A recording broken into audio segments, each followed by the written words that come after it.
Pamene wina aliyense akuda kukhosi kuti kodi tsogolo la dziko lino likhala motani pamene mtengo wa mafuta a galimoto wakwera ndi 40%, kutanthauza kuti pa 100 kwacha ine iliyonse imene tinkayika pa nthawi yofuna kugula mafuta tizikaponso 40 kwacha.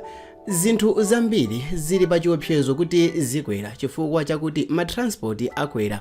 Paja mukumbukire kuti mafuta ndi imodzi mwa backbone ya economy yathu. Koma nkhani ndi yakuti zachitika ndi chani, chachitisa ndi chani kuti anthuwa ayambe kukweza mtengo wa zinthu. Mu video ya msiku la lero tikhala tikumva mmene nduna za mphamvu komanso nduna ya zamtengatenga ndi mtokoma kapena kuti Minister of Energy komanso Minister of Transport tiyeni tikhale limodzi. Dzina langa ndine Sam Mavita, tiyeni tikhale limodzi pa mmene tikuonera video iyi. Mongo fulumirirako tikuthokozeni Honorable Dr. Jean Matanga, a minister athu oona nkhani za magetsi ndi za mafuta komanso za migodi. Ndingo kugawana ndi Malawi mawu anu amene mafotokoza mchizungu pang'ono pokha mundilole nditero. Munayamba ndikupereka ulemu kwa Minister a Finance Honorable Joseph Mwanamveka amene ali pano, komanso a Minister Ajabi Muhango oona nkhani za mtengatenga. Mawu anu amene mugawana ndi Malawi yankhule nchichewa pang'ono. Nkhani ndi yakuti mafuta akwezedwa. Mafutawo akwezedwa kuchokera pa 20 January 2026. Kukwezedwaku kuli motero kuti petulo wachoka pa 3,499 kwacha pa lita kufika pa 4,965 kwacha pa lita. Diesel wachoka pa 3,500 kufika pa 4,945 kwacha pa lita. Nkhani ndikumafusa kuti kodi zimene zachitika bwanji. Ndiye uthenga umene apereka a minister motumidwa ndi boma. Izi zachitika chifukwa chakuti mitengo imene timagulira mafuta kuchokera kunja, mitengoyo nayonso yasintha ikukwera. Komanso transport imene timanyamulira mafutawo kuchoka ku Gombe kapena kuchoka ku Dar es Salaam kuchoka ku Beira kudzafika kuno nawonso nawo akwezanso. Komanso nkhani yayikulu ndi nkhani ya ndalama yakunja. Popeza kuti mafuta amene timagula ndi ndalama zakunja, kuyipezanso ndalama yakunjayo kumakhalanso kuti kovutikira ndi kumakhala kuyipeza mokwererapo.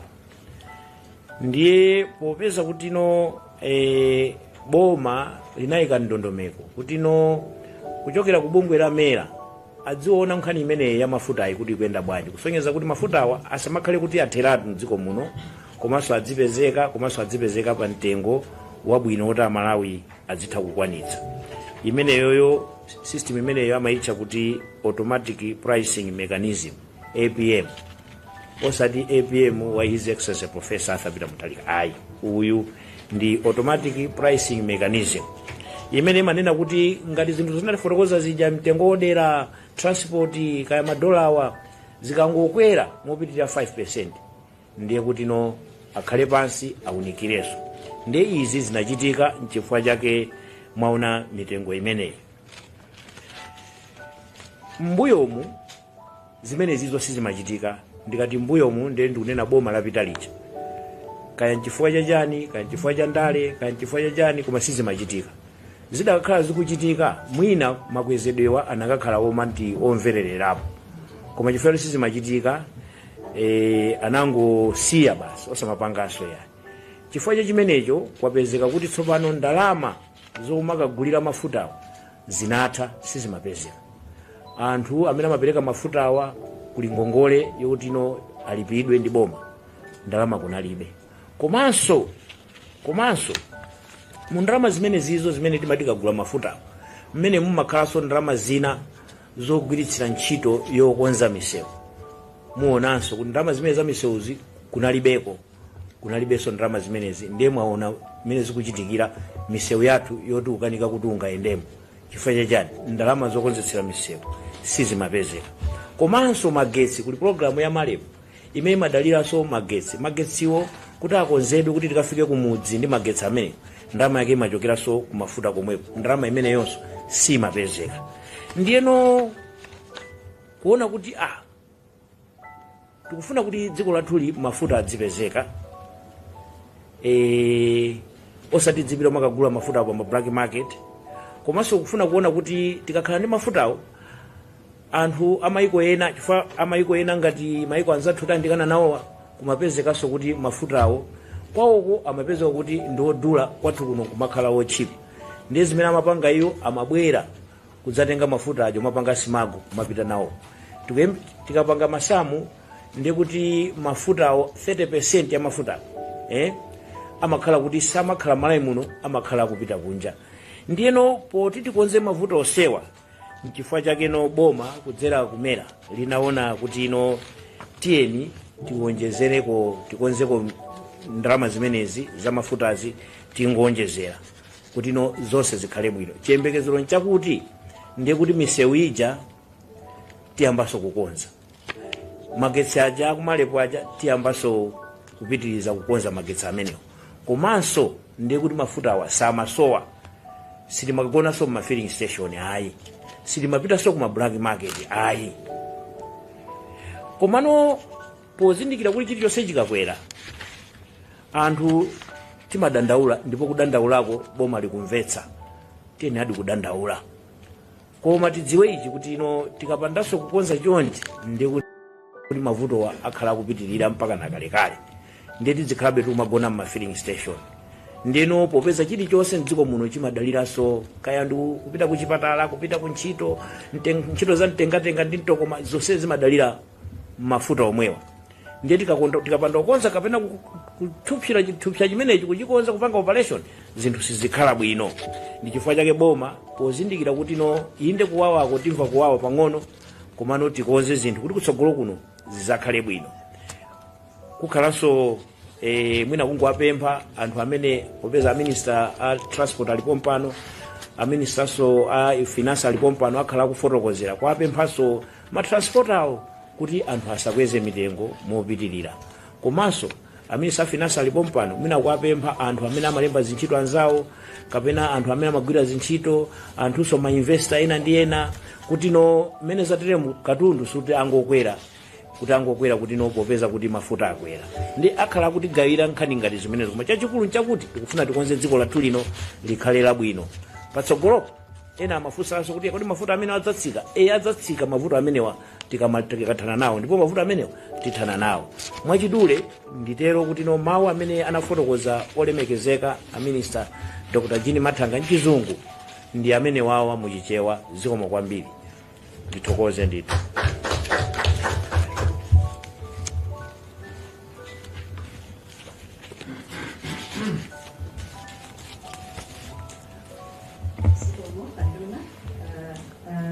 Energy Komanso Natural Information okufotokozera bwino mwatsalanitsirana kuti enkani z'amafuta zigenda bwanji nziko muno kyakitika kyani. Panthawi ino ndimafuna ndipempheko nduna Transport and Public Works olemekezeka Jabi Mpango. Tipemphe olemekezeka Joseph Manamveka MP, Minister of Finance and Economic Planning and Decentralization.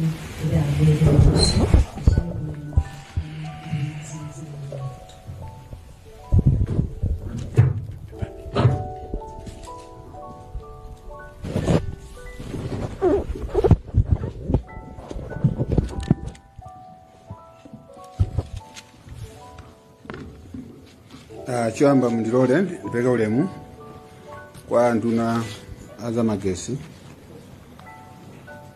komanso mining Ndiloleso nipeke ulemu kwa nduna tuwa information Shadik na Maromba komanso anduna zanga Japi Muhango anduna zantengatenga.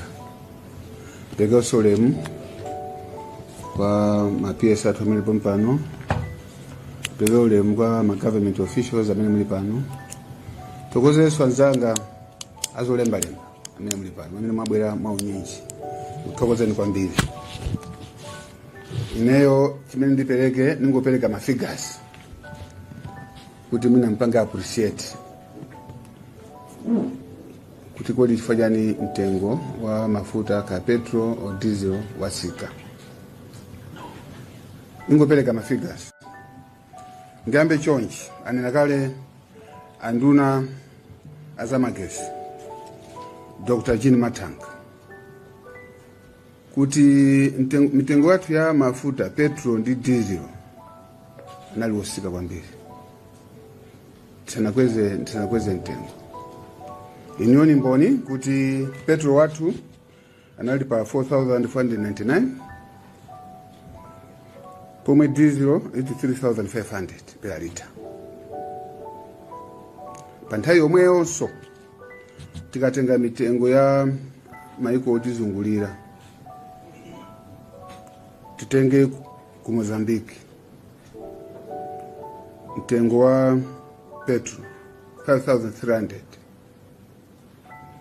andi maifiri kama pita mwina ku Blantyre tikachoka Padeza tupita ku Nchewu tipite pa uje bali filling station amati ya bomba mtengo wa mafuta petrol unalipa 5,300.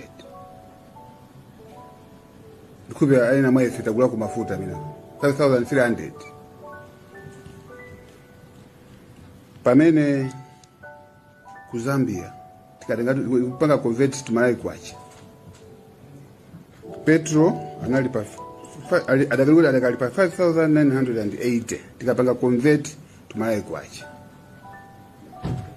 Diesel ku Malawi 3,500 pamene ku Zambia malai kwacha tikapanga convert malai kwacha ku Zambia ndi 5,020. Pomwe ku Mozambique diesel pa 5,000. Ndiye mtakuona kuti mitengo yathu ya petrol ndi diesel inaliyosika kwambiri. Chifukwa chake anena ndunaje kuti choli kuno mtengo wathu naliwosika mapezeka kuti ma transporters ochokera ku Mozambique amabwera kuzakula kuno mafuta. Komanso ma transporters athu akamapita ku Mozambique akamapita ku Tanzania amagulira atu mafuta kuzalisa tanki kuti apite nawo abwerere nawonso kufuata mazokuti kutakagule kunjako aliwodula. Chifukwa chake import bill kapena ndalama zomwe mafuta amene takhala tikuitanisa kunja anakula kwambiri pafupi 48%. This is the total amount of fuel we are importing. Just to give you a picture, in 2019 mafuta wonse tikaphatikiza petrol ndi diesel timaitanisa maso kuphatikiza Nokima ndi Piayo it was 503,788,92 liters. I repeat, 503,788,92 in 2019. Kuma mimi tukuyankhula pano in 2025 as of end of December mafuta amene aitanisidwa ndi 743,658,322 liters. Ndiye mtaona kuti takhaye kutanisa mafuta ambiri kuyerekeza ndi mafuta amene timagula 2019. Ndiye mkapanga compute mpeza kuti mafuta achuka kuchoka pa 2019 achuluka ndi 239,870,229 liters imene ikupanga translate to 48%. Amene wandi mafuta amene amaitanisa PIL komanso Nokima. Tikangotenga Nokima paokha, mafuta onse amene akhakuitanisa Nokima in 2019 analipo 250,314,256.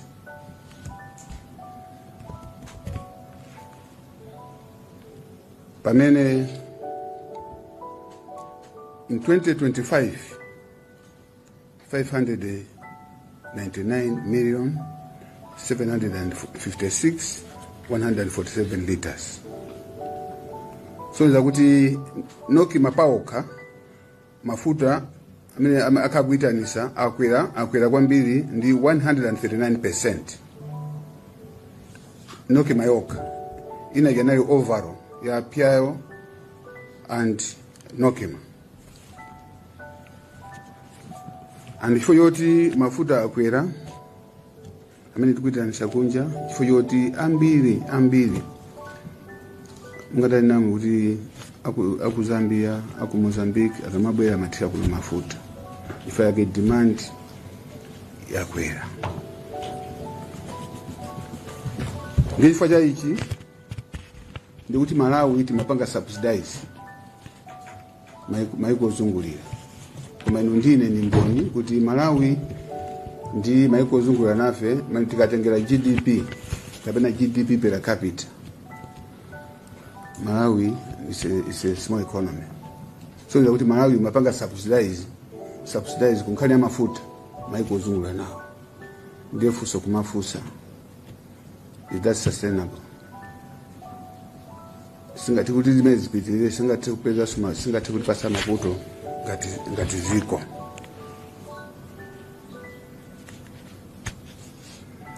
Nifuna ndipase niso picture and unaja na kuti pali malosses amene achitika. Woti makampani alusantama za nkhani kujoti mafuta anali ochipa, amagula mafuta modula kumagulisa mochipa. Ngongoli zomwe zilipo ndi Mera ndi makampani amene amagulisa mafuta ndi 1,219,608,000 no 1,219,000,000 no billion 608,951,000. Imenezo ndi ngongoli kapena malosses amera amene ali nawo, amene abwera chifukwa choti mtengo wa mafuta tunali ochipa kuyerekeza ndi maiko ena.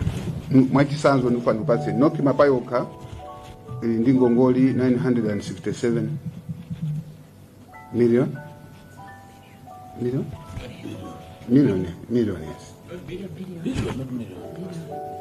No, it's 1.2 trillion. 967 billion 967 billion ngongoli mene ya Nokima. PIL is a private institution, 227 billion. Mount Meru 15 billion. Simso 4.5 billion.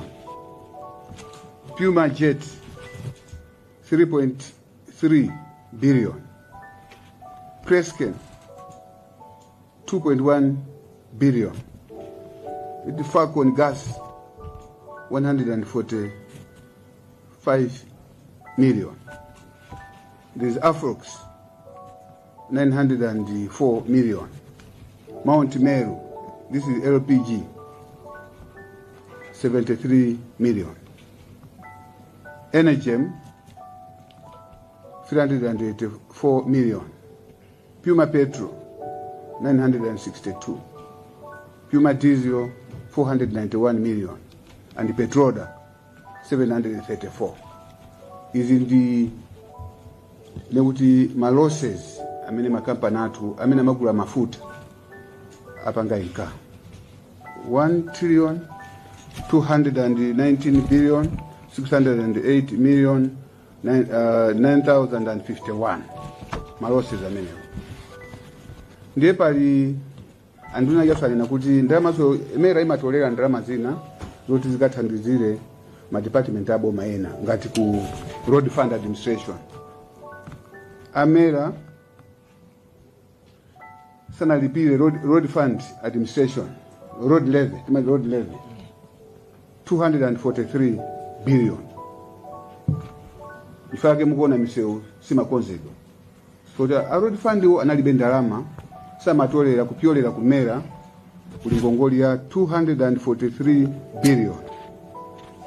MAREP, Malawi Rural Electrification Project, 123 billion. Ngekuli Malawi Bureau of Standards, 5 billion. Strategic Fuel Reserves, 17.5.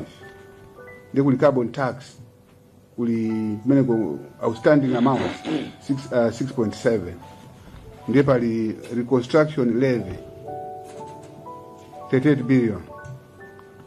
So zose tikaonkesa zonse zipita kuti ndalama zomwe sizimapita ku department aboma kuti akazikagwire ntchito za chitukuko ndi 593.2 billion kwacha.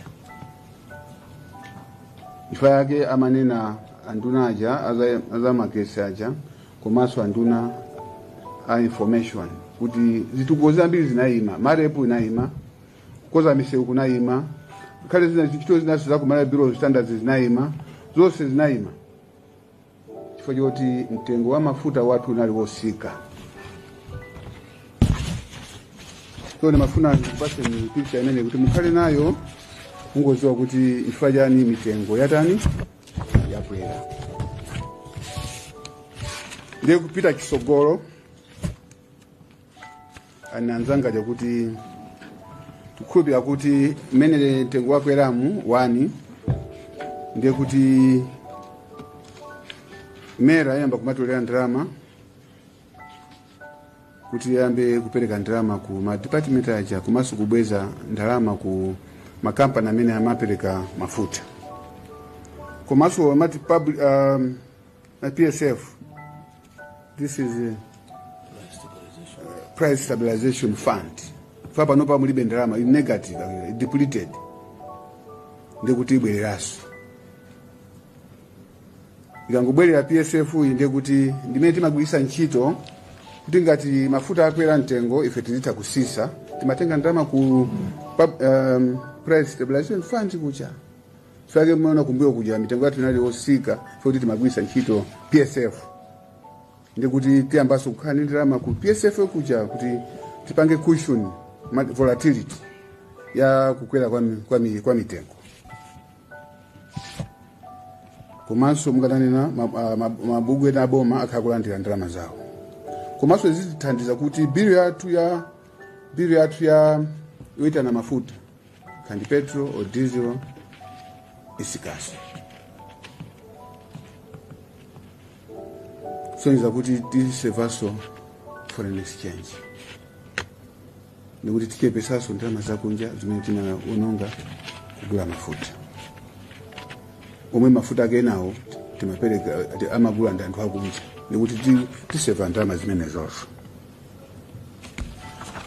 I know ukhala ndifunso kuti kodi nawo kisogolo chikhala bwanji. Ndakhala ndikumva ndithu mukufunsa kuti kodi kisogolo chikhala bwanji. Amalawi mwatani. Ningoyankhapo mwachidule. Choyamba tikunena kuti cholinga chathu kuti economy ipange stabilize. Mitengo ndithu mene kuyambiramu ikhale kusika. Komanso tikaseva foreign exchange palingira zambiri imene tikugwirisa ntchito kuti tikhale ndi foreign exchange. Tikamana kuti foreign exchange tifuna tikhale nayo yokwanira. Ngati panopa nonse mukuziwa kuti kugulisa kwathu kwa fodia sinapanga ndalama zambiri. kupyolera mwina kumbuyo uku anthu amene amene amagula Ford amagula ma dollars kapena ndalama yakunja, koma ambiri amagula makwacha tonse ni mboni. So tikunena pano onse ogula Ford alimberedwa makalata kuti mukababwera kuzagula Ford yakunoko mbwereseratu madollars muzagule. Palibe suluti mkangongola kumaye konkuno mugule Ford ai bweresani foreign exchange muzagule. Komanso tazwa kuti pala makampani ambiri amene atumiza zinthu kunja, soya, nandolo, tea, coffee, koma ndalama zisizi kubwera. Pomwe ife marekodi tinawo. Falesa akamatumiza zinthu kunja amafira mafomu timati CD1 forms ku MRA. Nditi kukamba panopa MRA, Reserve Bank, komanso Ministry of Industry and Trade, Ministry of Industry, Business and whatever.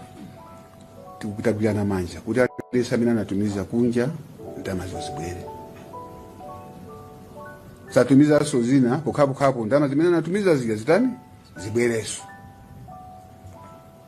Pali zosiyana tisepa ndithu malo osiyana amene tifuna kusekuti foreign exchange.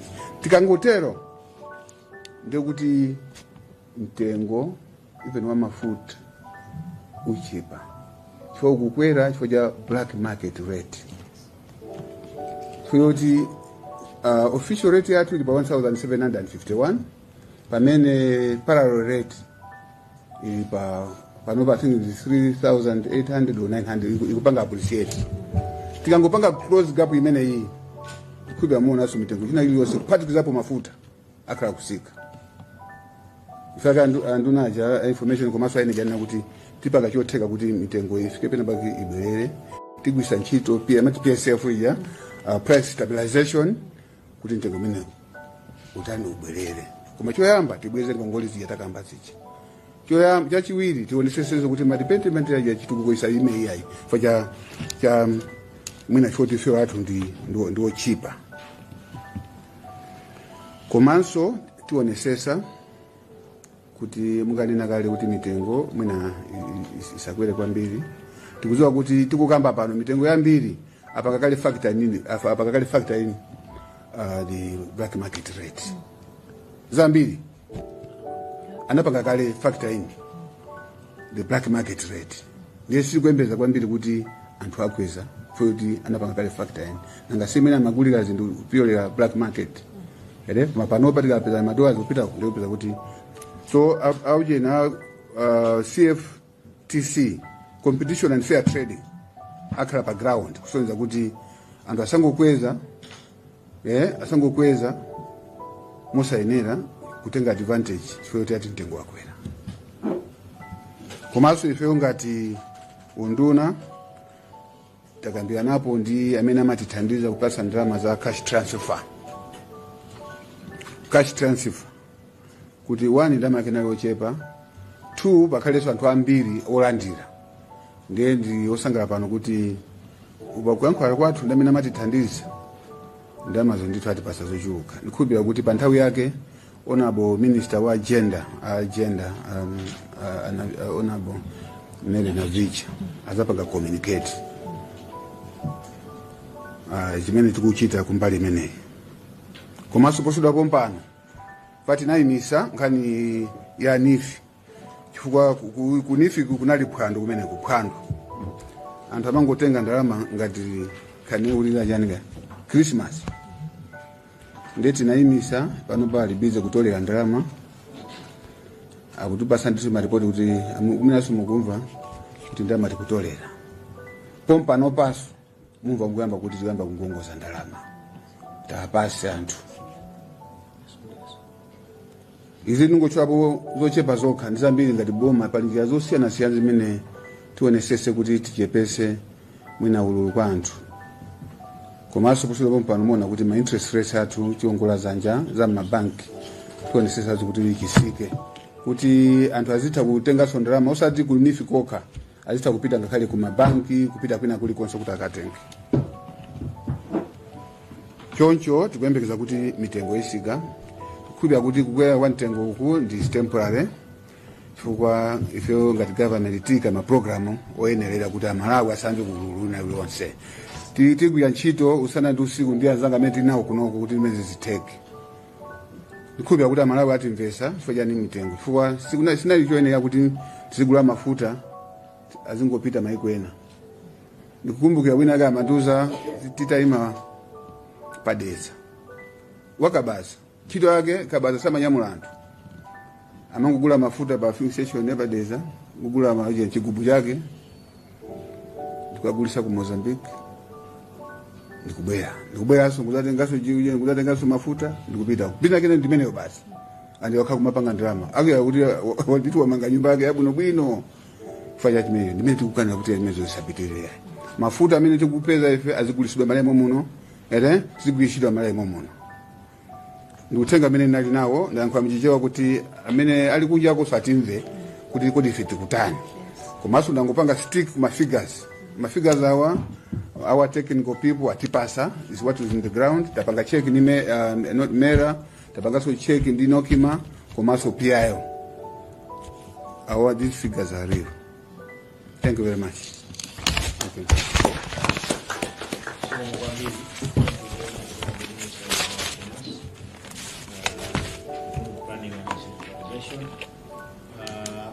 This juncture, let me invite the Minister of Transport and Public Works, and then later on to weigh in on the same. And then we don't need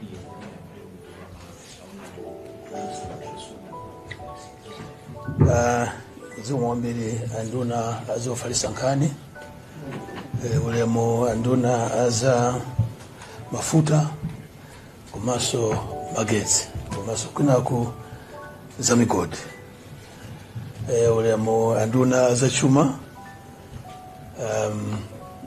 alembi aku maunduna amene muli muno mwachidule atulankani ndikhulupirira mmene alankhulira nduna zonsezi utenga wafika ndithu chifukwa afotokoza mwachimvekere chifukwa chimene chapangisa kuti mtengo wa mafuta usunthidwe kuti ufika pamene wafika lero. Ife kumawa kuno mmene ndikubwera kunomu nali msewu wa Mchinji ndimakaona kuti msewu umene uli bwanji chifukwa chokuti anthu akudandaula kuti msewu yaonongeka ndeni matenga nthawi kumawa ndiye ndi msewu choncho for me to appreciate kuti tikamati msewu yaipa mtundu wanji amene mwayenda kwa msewu kupita ku Mchinji masiku apitawo munthirira umboni munkhalira umboni kuti msewu wakumbika kwambiri.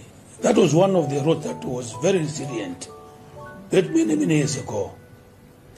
Koma lero lino chifukwa chonena kuti panalibe ndondomeko zenizeni zokonza msewu ija kumbali ya maintenance misewu yathu yonse yaonongeka.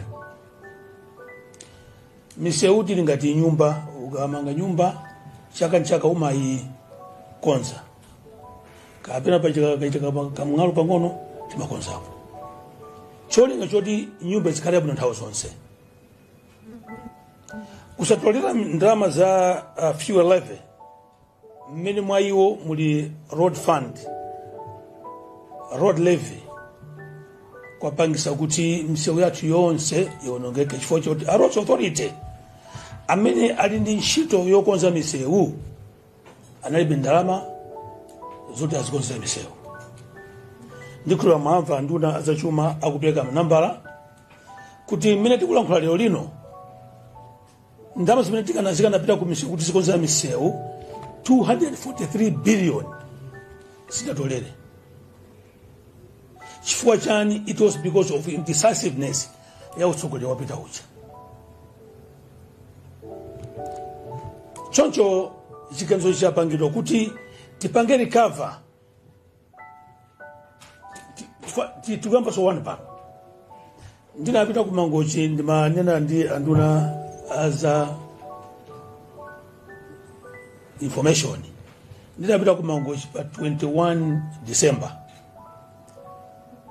kuchoka kuno kuti ukafika kumangochi ndenda 5 hours leo lino I'm told kuti ena napita kumangochi kumweko 7 hours. That's the state of our roads.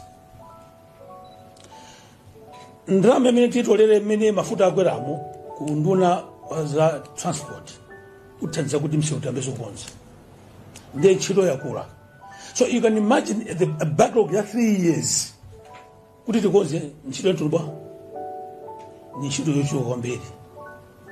Ndinena izi kufuna kutira mphongo kuti kukwera kwa mafuta kunachedwa.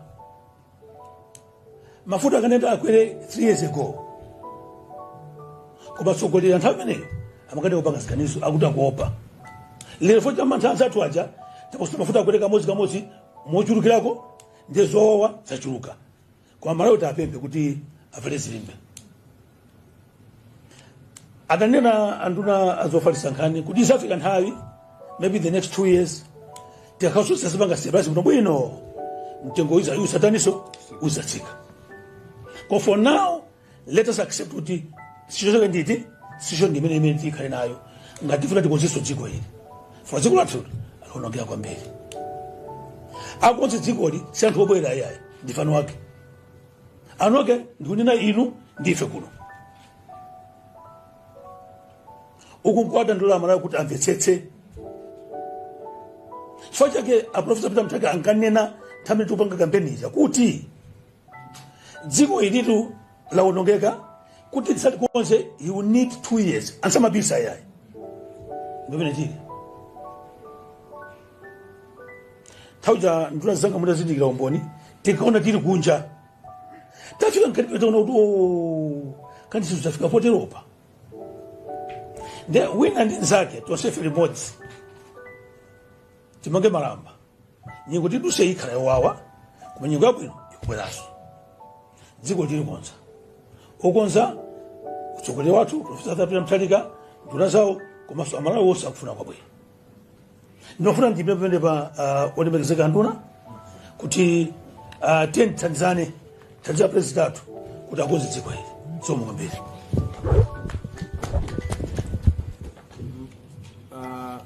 Dr. Jean Matanga kuyankhulapo ndizabweranso kwa inu amwanamvera kuti mwina mwafotokozera Malawi pamene tikugona mu filling station mwina zimene zizo zimaononga dziko mwa mtundu wanji pamene tikukhala kuti what is the impact yakuti no mafuta sakupezeka anthu momwe tikagwire ntchito tikalime kumunda tikugona mu filling station komanso impact on the economy ya transport system ikakhala kuti yaonongeka mmene yaonongekera zimakhala bwanji pa mapeto pake akayankhula Mai Jean Matanga. Over to you, Mai Jean Matanga.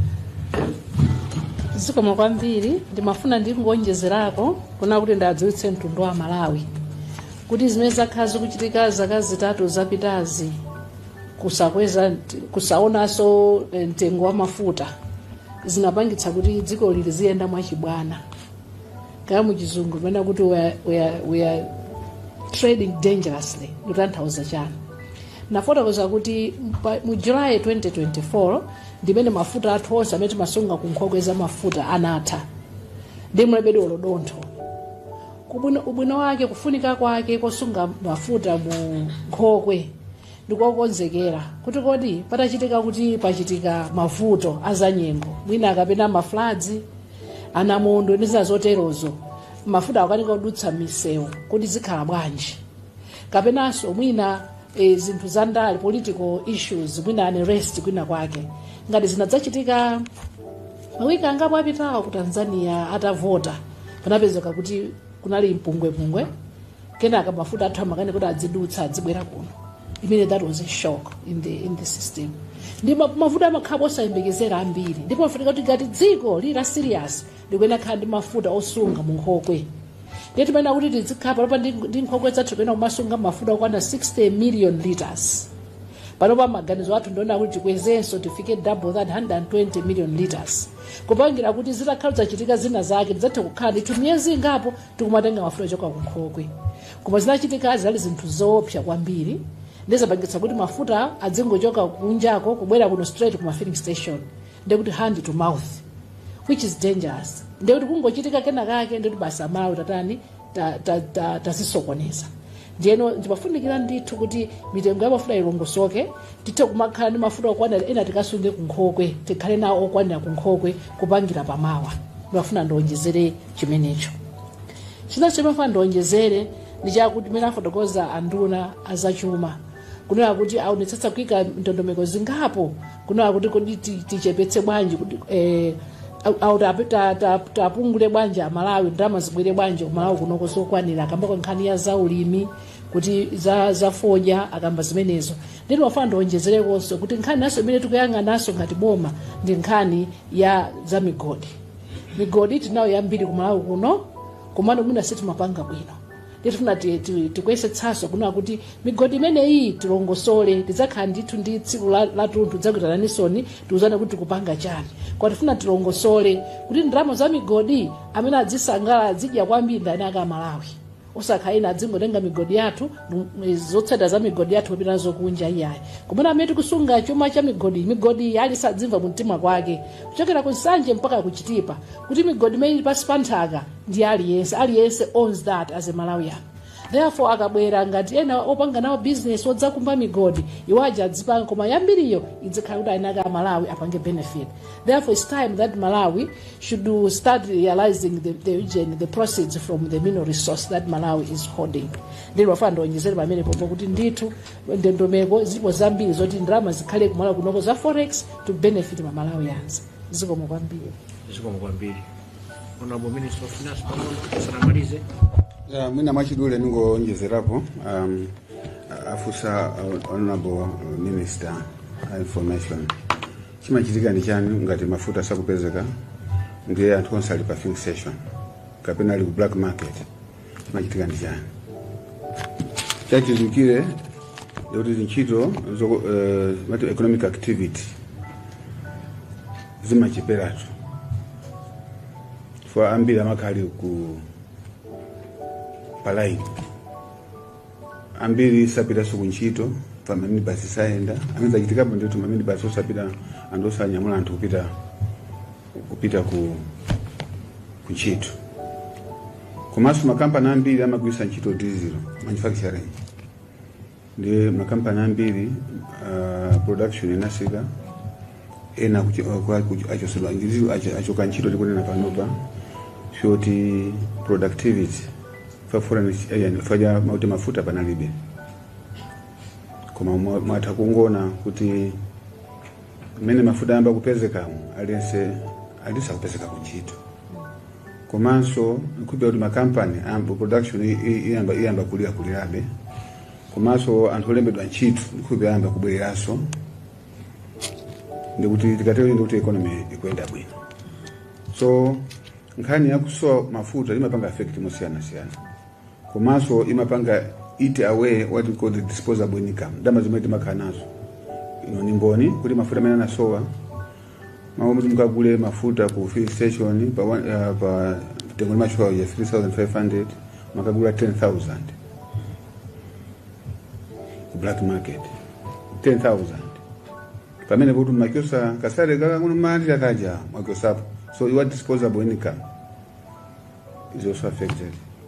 So ngati mafuta sapezeka amapanga affect economy and fayake economy simachita bwino economy yathu ngati mwasatika GDP inasika ndito from 4.8 close to 1.8 estimate for you there was no economic activity so mafuta ndofunikira kuziko lina lonse kupati zapo kunoko ku Malawi ifake ifeta ikapo chipi kuti nkhani mafuta imene tikonze of course patenga nthawi kuti tikonze mabedi kuesesa kuti mafuta apezeke ndizo zomwe timakhala pansi kuti tipange bwanji kuti mafuta wazipezeka peza tunjira zosiyana kuti mafuta azipezeka ndithu tizipezeka koma pamakhala nthawi ina mungani nakale pamakhala mati external shocks zomwe sitimayembekezera ngati tamba kuti past 2 days kubeira because of storm, heavy rains. Anaima kwa 2-3 days. And also panga load mafuta aje. We have to go to the what you call it? Loading bay. To go and collect mafuta repair. Then this case hapo Tanzania imapeleka hicho. So mimi sitingate mina tingabange control. Ndikumbuka so ntawina paka mafuta twanaima. Fuyoti railway line. Sidi banga load. Zingazimene zizijigala pafupi kumatia sasa kuti zikani mafuta atu kuti mina 2-3 days ngati pakale vuto imeneyo vuto imene kwanza. So mwachidule ndi kuti anianzanga kuti boma latu la Professor Captain Mutharika wafunika mala bwino. Wakonzeka president watu kuti afonse mafuta ameneyo. Kumaziko linaonongeka. Tikati kuonongeka. Zina zikati kukamba kusogoloko. Mutaso kufusa kuti kodi msewina bwanyi sima koze da nesa mlindi matogeta awira. Mene koso kunali phandoso. Kunali Christmas so kumene koko. Odi nthawi kutsika tikukuzaniso sogolo kuti zimachitika ndichani. Ndito. Ziwambe. Kwambira nduna finance Malawi akuyembekezera kuti amvedi kuti chimachitika ndichani kuti mavuto amene wazifika size imene. Ndiye mukabwerera mukutikonzere program imeneyo kufuna kuti Malawi azadziwe kuti chimachitika ndichani pali nkhani ya green belt kumachitika chani kumatoke tiko kumachitika chani maoperasteto ambiri kwaonongeka ndalama zambiri zimachitika ndichani bomamu ndalama zaonongeka zimachitika ndichani Malawi akuyembekezera nkhani imene fatika mafotokoza kuti mavuto ndiyawo mavuto anthu azidziwa kuti tuchokera kuti ndiye takatikonzera ndi program imene kuti Malawi sokosekedwa apa adzamve kuti chimachitika ndichani kuma ndikuthokozeni ndiyambe ndinu Dr. Jini Matanga Minister Energy komanso mining chifukwa pamodzinso ndinu Honorable Minister of Finance Honorable Joseph Manamveka komanso inu Honorable Japi Mohangu Minister of Transport kuyankhula ndi mtundu wa Malawi lero. Kupanga ziganizo boma limapanga ziganizo boma siwopa otsusa yayi. Ngati panafuna utakweze mtengo mafuta tabine chayo boma limene limaziganizo. Amopa na maromba. Ana maromba manza boma. Na maromba amapanga sasa izufuru wao la kula. Kuma ziganizo limapanga njani ndi boma. Ndivyo tupanga ziganizo kuruka. Ndiye za na maromba yayi. Boma la Professor Mutharika kupanga ziganizo. Kuti ziko lisute lifike babwera. Tukuvanete? Abana miseu. Nanka kale kuti tu miseu ine ndimaenda. Miseu ali kuni ndapita wakati kuzo mene ulili. Choncho as we put together a program yokoza miseu. Metu amba kupanga collect the road levy. Miseu semene onongombi mene ili very critical. Tibanga prioritize. Basi takuyanga. Zuko. Komanso muna mongojeza azingi kuti tikoze mise watu kuti nguyembekeza kuti tembekeze road level yokayo. Mina singa titandize. Timakambe na zolo mweli. Tipeze an innovative way of raising financing. An innovative way. Nowadays there are so many ways, PPPs, build, operate and transfer. Actually there is a lot of money. Our banks, pension funds, they are coming to us to have money. Yeah, they want, for example, to do a road. They have to want to do a road as long as they have what do you call this? Tolls. They'll be collecting their money from the tolls. Okay. They are ready to do that. So we are also looking at various ways, including also getting funding from our cooperating partners. So there's various ways that we'll be doing, which we have discussed. And I'm sure you will see more development taking place going forward, because we have put in place those measures to ensure that development has to continue.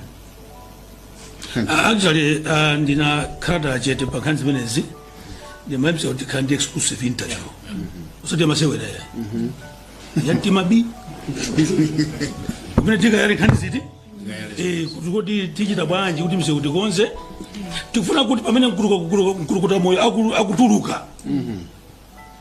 Aya mata ini msere mse wabwino. And the president is determined. His message is supposed to be very, very clear. I want these things done, and they will be done. How they will be done, leave it to us. Creativity and being innovative. Thank you. Zoma kwambiri mutipatse tikumalizitsatu. Ngoiza timalizitse tikwangule.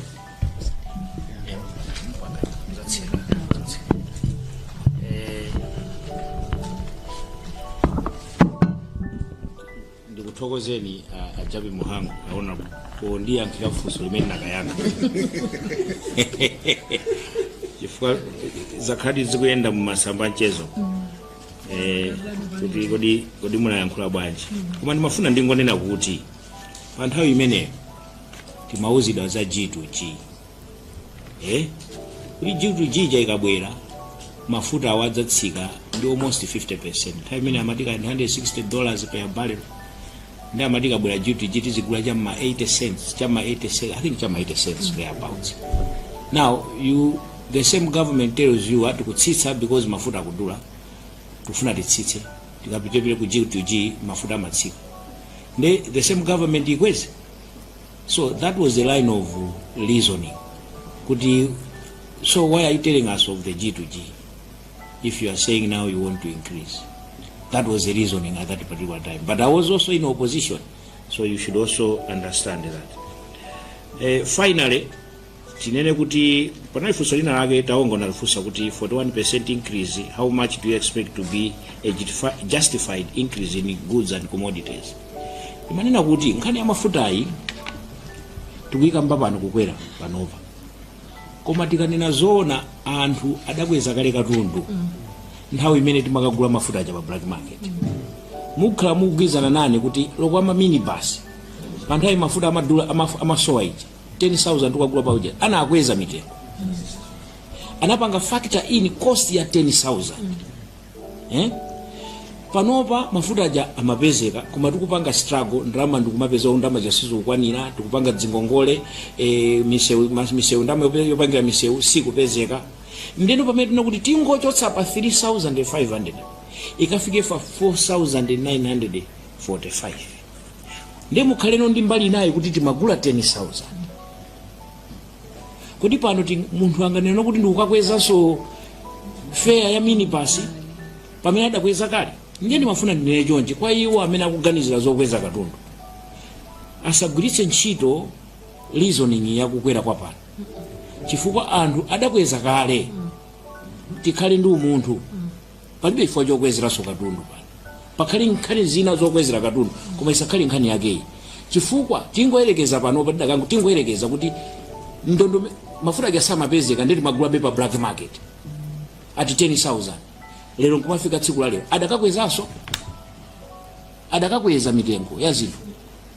Chifukwa adakweza kale nthawi adakakwezaso aisa adakakweza. Chifukwa mtengo adakweza kale pa nthawi imene. Mwina mwaka adakupanga factor in ka inflation, maybe inflation mene ikuenda inflation. Koma osati kukweza kwakuti chifukwa chondu kwabwera 41% ya fuel. Timatiti lero kuti no tauze so amene akupanga business. There is no justifiable reason whatsoever to use the 41% to increase your prices of your goods and services.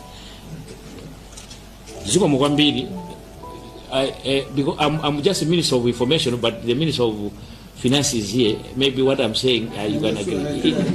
Is it? Thank you very much. Titokoze kwambiri ndiye kumapeto peza kafika kumapeto mafusa jana juluka ndiye mutu rowatisire pompo. Ifanya nthawe ndende apemphe amene anatitsogolera mai matanga kuti akwangule ndikhulupirira kuti sokumeneko mwamaliza kale kumeneko kapena kuti nacho ufuna mwankula ngani ayi ndipemphe mumalize ndituziko kwambiri mani.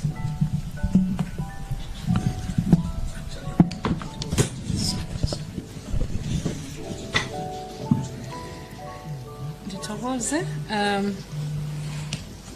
anduna zachuma, ndithokozenso anduna za mtengatenga, ndithokozenso anduna azoulutsa mawu, ndithokoze inonse amene mwachoka ku nyumba zoulutsa mawu, ndikuti ndi akuluakulu tonse akuboma komanso amayi ndi abambo, ndikuti zikomo kwambiri chifukwa chakubwera kudzakhala pa msonkhano umenewu.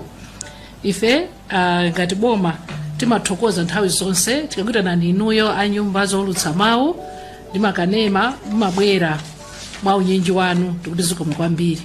Ifeyo ngati boma sitingathe kufikira kwa Malawi tokha, timadalira inuyo ndiyeno pakamwa pathu potiyankhulira. Ndiyeno ndi chikhulupiriro chathu kunena kuti zonse zimatakambirana pano zikafika kwa Malawiko ndendende metaneneramu usati kuonjeza kapena kuchotsapo. Chifukwa ndichofunika kwambiri kuti ife ngati atolankhani, let's be responsible, let's love our country. Chifukwa kusokonekera kwa zinthu nthawi zinaso kumachitika chifukwa cha ife olemba nkhani muna kuti toyitike munchere tsabola kera kankuononga tikalole kuti zikafike kwa Malawi umene zililimu. Nthawi inoyo si nthawi yona kuti muna tiyambe kukokana it's too early. We're only 3 months into the new era, so let's allow the new government kuti ipange zimene nakulonjezani kuti Amalawi dziko lathu likonzekeso tikhalenso osangala ngati kale. Mwanjira yapadera pokuthokozani nonse kwandipa ndithokozeso kwambiri kutsatira anduna athu azolutsa mawu. Ndithokoze kwa Aluntha TV, Zodiac TV, MBC TV. Ndikuthokozani kwa padera chifukwa mukutipeletsera uthenga umenewu mwaulere mosapereka ndalama. Ndikuthokozani kwambiri mwasonyeza umunthu umenewu ndiye Malawi zikomo kwambiri. Pakafunika kuti pena tiponyepo kena kake timatero paja koma panopa mwalola kuti zitero tikuti zikomo kwambiri tathokoza. Ndekwana tona tonse tinabwera tikuti zikomo kwambiri ambuye atidalitse tonse. Ndiwo mmene unalili msonkhano wa atolankhani kulankhulapo zinthu zenizeni zimene zikuchita effect moyo weniweni wa Amalawi, kulankhulapo zinthu zofuna kuonesa kuti iwowa ali ndi kuthekera konse kofuna kutukula dziko la Malawi. Kodi izi ndizoona? Tiwakhulupirire. Ngati mwafika kutali chonchi ndi video iyi zikuoneka kuti mwayikonda, bwanji titapempha kuti muchite like video. It's your boy Sam Mavita.